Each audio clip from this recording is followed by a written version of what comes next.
Çmimi I ulët I luleshtrydhës ka ngritur në protest mëngjesin e kësaj të hëne 10 fermer pranë vendit të quajtur Rotondo e Kafarajt në aksin Levan Tepelen.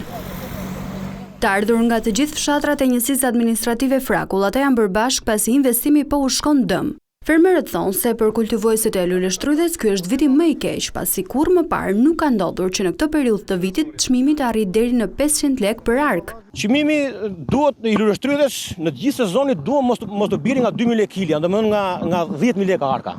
Që të justifikohet puna që bëjmë neve, sepse ne ky është me risk të madh. Domethënë hes 5 milion, 6 milion për të marrë 2 milion. Ne kërkojmë që shteti të futet në Portogala të nxjerrë çmimi real të luleshtrydhës me sa po ikën sot.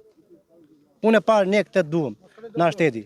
Se këta po abuzojnë me 5000 lekë me 6000 lekë. Fermerët kanë kundërshtuar edhe politikat e pikave të grumbullimit, të cilat sipas tyre po e vendosin çmimin sipas dëshirës. Pikat e grumbullimit nuk vendosin çmim fare.